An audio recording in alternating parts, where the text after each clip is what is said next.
जैसा कि आपने टाइटल और थंबनेल में देख ही लिया होगा कि आज की वीडियो में हम किस टॉपिक पे बात करने वाले हैं। तो मैं आपका टाइम वेस्ट नहीं करूंगा, सीधे अपने पॉइंट पे आता हूँ। तो देखो भाई कि घर खरीदना और रेंट पे रहना क्या सही है, इसके बारे में जानने के लिए सबसे पहले मैं आपको एक स्टोरी बताता हूँ। इससे आपको समझ में आ जाएगा कि आपको क्या करना चाहिए। मेरा एक दोस्त रवि है जो कि मुंबई में रहता है और उसकी सैलरी है 50,000 रुपये महीने। अब रवि ने ये प्लान किया कि उसको एक घर खरीदना चाहिए। अब उसने सब कुछ पता किया कि घर कितने का है और लोन कितना लेना पड़ेगा। तो उसने पता किया कि जो घर का प्राइस पड़ रहा है वो लगभग 50 लाख रुपए का पड़ रहा है।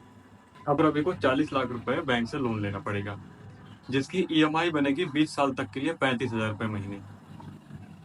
फिर एक दिन रवि ऐसे शाम को यूट्यूब पे ऐसे वीडियोस देख रहा था, गूगल पे कुछ सर्च कर रहा था इसके बारे में, और तभी उसको यूट्यूब पे एक वीडियो सामने आई। शायद उसने हो सकता है मेरी वीडियो देख ली हो। तो उसने वो वीडियो देखा और वीडियो देखने के बाद अचानक से उसने अपना डिसीजन चेंज कर लिया। आखिर इस वीडियो में ऐसा क्या था कि जिससे रवि ने तुरंत अपना डिसीजन चेंज कर लिया, और उसको ऐसी कौन सी बातें पता चली जिससे उसने अपना डिसीजन चेंज कर दिया। तो देखो भाई, वीडियो में उसको पहली बात ये पता चली कि अगर मेरी ईएमआई मान लो 35,000 रुपये महीने जा रही है, और उसी जगह पे अगर मैं रेंट पर रहता हूँ तो मेरा हर महीने का जो रेंट जाएगा वो 20,000 रुपये जाएगा। अब मेरे 15,000 रुपये बच जाएंगे। अब ये 15,000 रुपये से मैं इन्वेस्टमेंट कर सकता हूँ, अपना म्यूचुअल फंड में इन्वेस्ट कर सकता हूँ, किसी तरीके के एफडी में सेव कर सकता हूँ पैसा, या एसआईपी स्टार्ट कर सकता हूँ।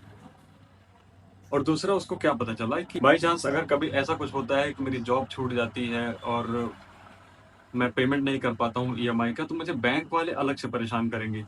जो ईएमआई का चार्जेस है, लेट फीस, ये सारी चीजें भी ऐड होती जाएंगी। और उसके अलावा उसको क्या पता चला, अगर मान लो कि मुझे किसी और सिटी से ज्यादा सैलरी का ऑफर मिलता है, तो मैं उस टाइम पे मैं जॉब चेंज नहीं कर पाऊंगा।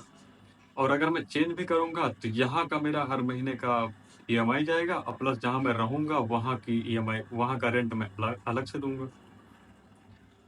और इसके अलावा उसको क्या पता चला, और उसको ये पता चला है कि अगर मैं मान लो कि अगर मुझे अपने ही सिटी में जॉब मिलती है, तो हो सकता है कि वो कहीं दूर हो।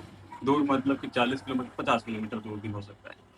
तो उसको आने जाने के लिए जो एक्सपेंस लगेगा, जैसे कि गाड़ी का फ्यूल, आने जाने में जो खर्चा आता है, वो सारी चीजें, तो वो सारी चीजें कैलकुलेशन की उसने। और उसको क्या पता चला कि अब उसको ये पता चला कि उसके पास जॉब अपॉर्चुनिटी भी ज्यादा है, चेंज करने में उसको ज्यादा प्रॉब्लम नहीं आएगी। कहीं भी जॉब मिली उसने तुरंत चेंज कर लिया, रेंट पे रहना चालू कर दिया।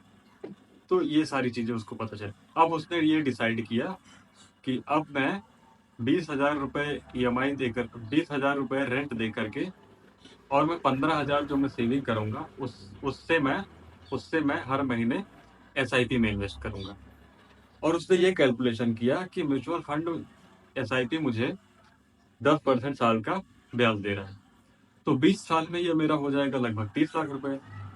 और जो कंपाउंडिंग का बेनिफिट मिलेगा उसका अलग से मिलेगा। तो ऐसे तो मेरा हो जाएगा लगभग 40 से 50 लाख रुपए। तो मैं आगे चल के भी घर खरीद सकता हूँ। तो अब सवाल ये आता है कि आपके लिए क्या सही है। देखो भाई, ये डिपेंड करता है कि आपकी करंट सिचुएशन क्या है।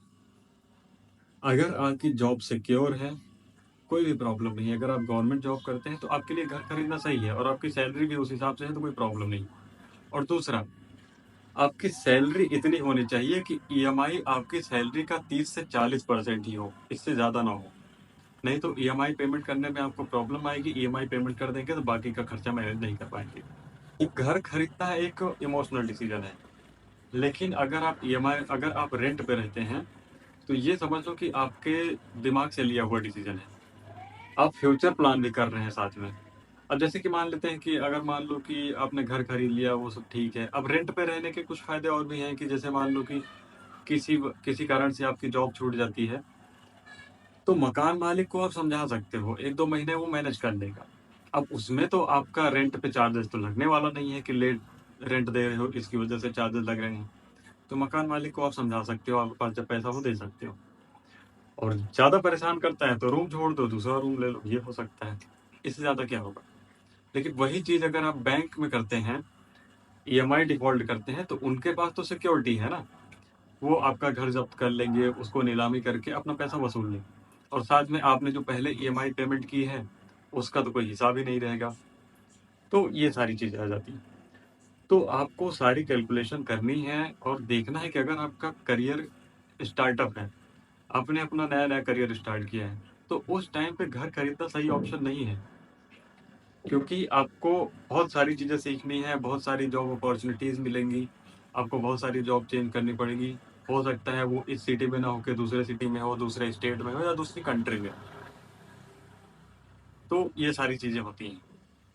बाकी अगर आपका कोई सवाल हो तो मुझे कमेंट सेक्शन में ज़रूर बताना और अगर वीडियो पसंद आई हो तो वीडियो को लाइक ज़रूर कर देना। मिलते हैं अगली वीडियो में, तब तक के लिए bye bye and take care.